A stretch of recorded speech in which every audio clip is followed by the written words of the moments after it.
everybody, this is Tess with ROE Dental Lab, and today I want to talk with you about implant crowns. Again, we have some other videos with helpful tips and tricks, and I know everybody here is familiar with implant crowns. You've probably done quite a few in your career history, but I want to talk about some different indications for use.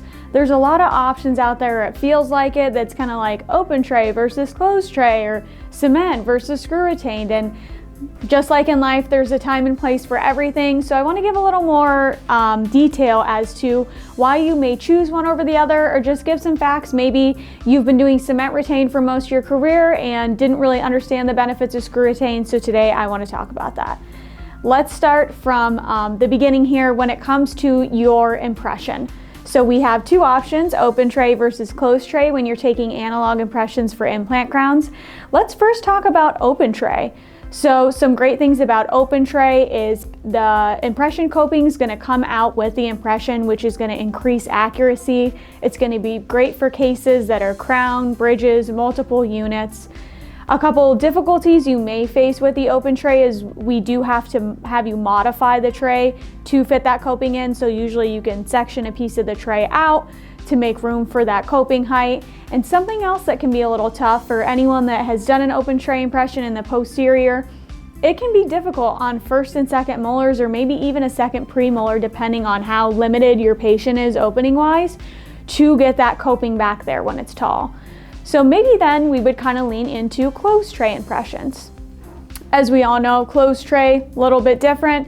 You'll take your impression, take your tray out, and then remove the coping. A bit of a caveat there is going to be the accuracy with that, since we're not removing them both at the same time and placing the coping back into the impression. Sometimes that can make up for a little bit of guesswork. We can do our best here at the lab, but that's where it differentiates from an open tray impression. A useful instance for a closed tray impression is going to be for those patients who have limited openings in the posterior.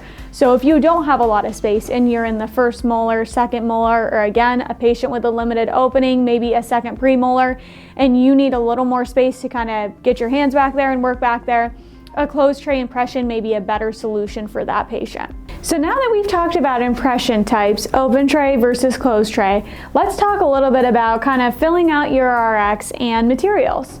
So when it comes to materials, we have a variety of options, being that we're full service for your implant crown, but a couple kind of off the cuff here I want to go over with you is going to be, let's talk posterior first. We have an everyday, all day zirconia, our ZRC, which is awesome for function in the posterior. We also have our TLZ, which is going to be, again, our zirconia with our aesthetic neoglazing. So if you have something where you want all the strength of zirconia, but maybe a little bit more aesthetic value, I think it's a great solution. You can place it in the molar or premolar area, or even anterior if you really wish to have that strength of full zirconia. The TLZ is great. When we're kind of graduating to the anterior section, we can also complete a layered restoration for you if you are interested in a PFC or porcelain fused zirconia for a little more of that ombre shading to the tooth, or maybe there's a crown in the anterior that has a layered restoration on it we want to match. That's going to be another great option for you when selecting your materials. Now let's move on to screw retained versus cement retained. Maybe your whole career, again, you've done cement retained and you're looking to explore what can screw retained really do for me, or how can it help my practice. So I'm just going to kind of briefly touch on some of the benefits to each of them, and talk a little bit about caveats and reasons you may pick them for cases. So cement retained is going to be great because obviously we're not dealing with a screw access hole. So if you have anything in the anterior where aesthetics are important, we don't want to take the risk of having to patch anything or cover anything up. Cement retained will be a great choice. Or maybe in the posterior, you ordered screw retained and the screw access hole is going to be near a cusp tip. We want to maintain ideal tooth morphology or anatomy in the posterior. Cement retained is again going to be a great option because there is no screw access hole.